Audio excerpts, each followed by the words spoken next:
never thought I'd be the kind of person who checks their doorbell camera every morning before doing anything else. But after what happened last year, it's automatic now. My phone buzzes, I open the app, my heart does that tiny skip every single time. This all started over something stupid. A package went missing once, so I bought a doorbell camera. Not because I felt unsafe, it was just for convenience. For almost a year, it captured nothing interesting. Stray cats, Amazon drivers, yada yada. But one morning around 4 a.m., the notification went off. I'm a very light sleeper, so I remember hearing it. But I was half asleep and remember rolling over and ignoring it. Like I said, those cameras go off for anything. I didn't think about it again until the next morning when I made coffee, sat down and casually tapped the notification. I expected something silly like a possum or a trash can blowing over, but the second the clip opened, everything in my head went quiet. There was a man standing on my porch. There was no clip of him walking up to it. He was already there when the footage started, facing my door, like he'd been standing in the dark for a while. He was unbelievably tall, easily 6'5", maybe more. Long arms, long torso, way too long, basically. To put it in perspective, I'm 5'8", and my face lines up with the camera perfectly. With him, I could only see the lower half of his face and the strands of long hair hanging down. By the outline of his mouth, you could see it was slightly open.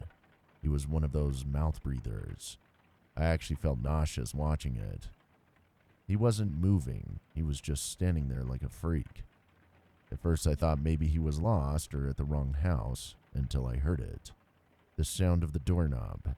He tried to open my door. He was very gentle about it, like he wanted to see if it would turn quietly. While this man was doing that, I had been sleeping just down the hallway. If the door had been unlocked, I don't even want to imagine what would have happened. Then something else happened in the video. He paused and leaned closer to the camera. Half his face filled the frame. In the clip, you could see his wide eyes, scruffy beard, messy hair, hollow cheeks catching the porch light in a way that made him look exhausted and unwell. And then he froze.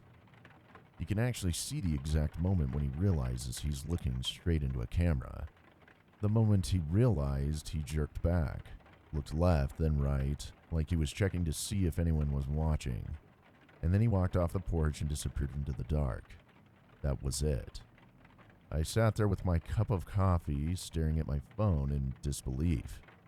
I replayed the clip over and over. Every time I heard that doorknob rattle, I felt like throwing up in my mouth. I sent the video to a friend, then I called the police. They came by later, watched the clip, and said they'd drive around the area. But the whole day, one thought kept circling my mind. I knew him.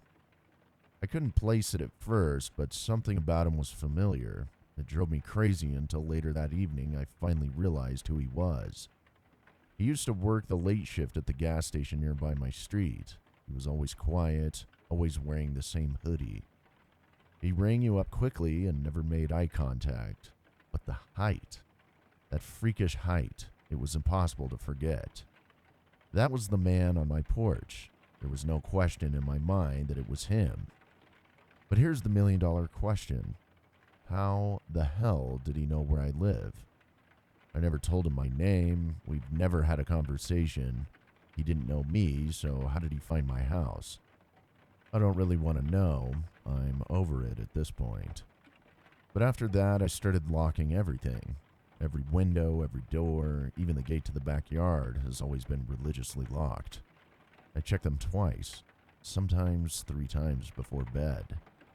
The man never came back on the footage, at least not that I know of. No one else seemed to know anything about him either. He's just vanished.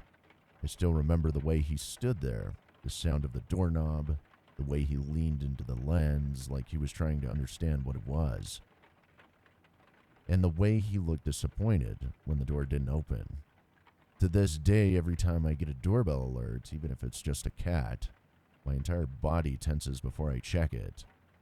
Because the question that keeps me up isn't who he was. I know who he was. The real question is, what was he planning to do if the door had opened? And worse, how did he know where I live?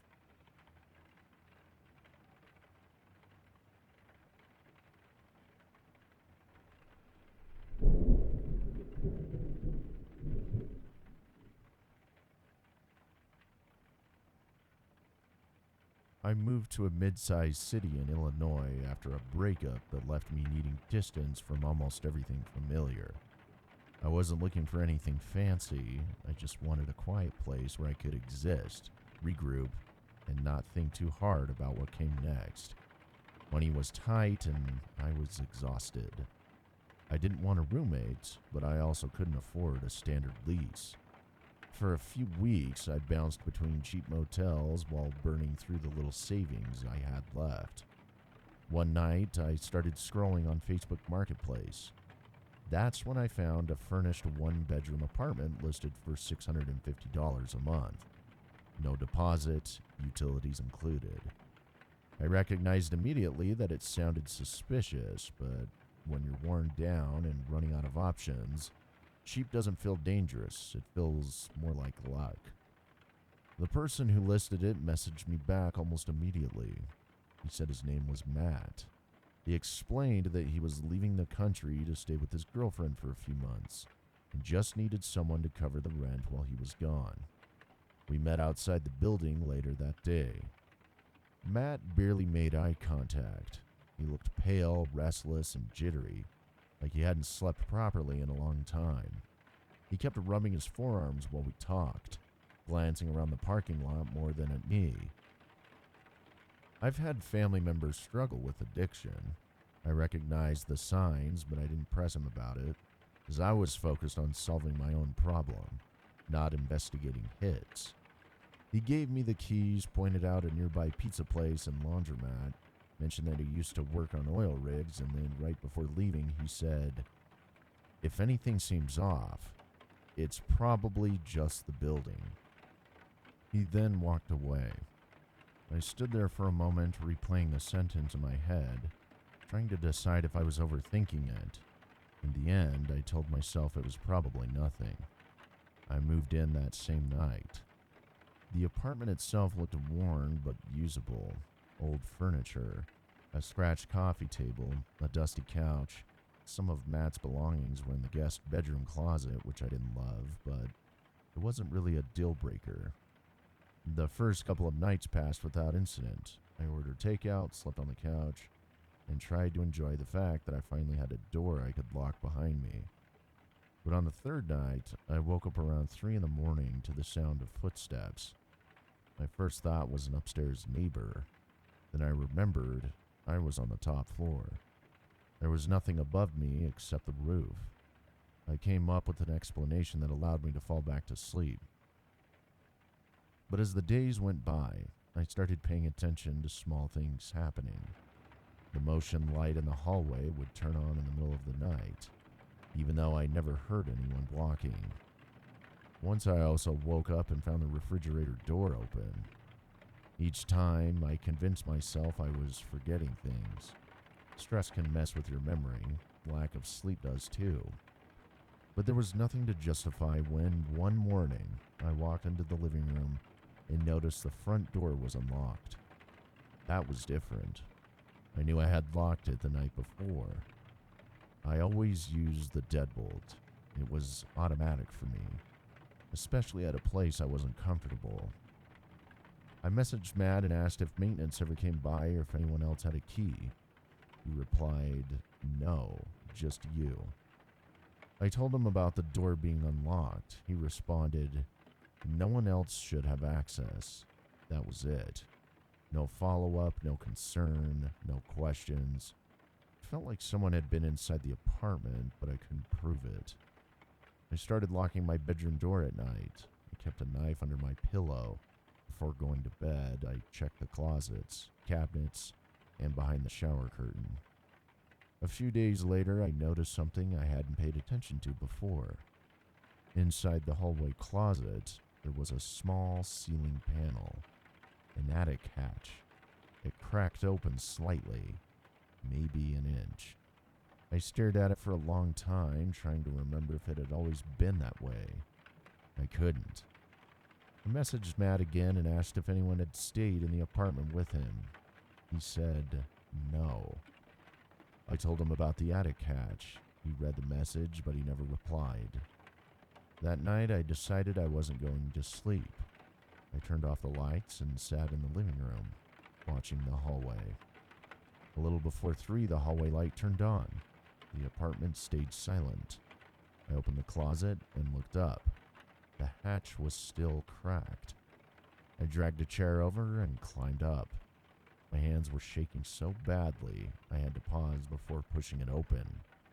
When I did, the smell hit me immediately. A mix of sweat, rotting food, stale air. I turned on my phone's flashlight. Inside the crawl space were empty food containers, bottled water, crumpled clothing, and a sleeping bag. Then my light moved farther back. Someone was standing in the far corner. It was a man, with hair hanging over his face, clothes loose and dirty. He wasn't speaking, he wasn't moving, he was looking straight at me. I about shit myself on the spot. I climbed down, shut the hatch, grabbed my backpack and keys, and left. I slept in my car across the street until morning. At sunrise, I went back inside, packed everything I owned in less than 25 minutes, and left for good. I reported the listing. Matt never responded. His Facebook profile disappeared a week later. I don't know who the man in the crawl space was. I don't know how long he had been there. I don't know if Matt knew. All I know is that cheap rent almost cost me my safety. And I will never trust a deal like that again. And that is my creepy experience.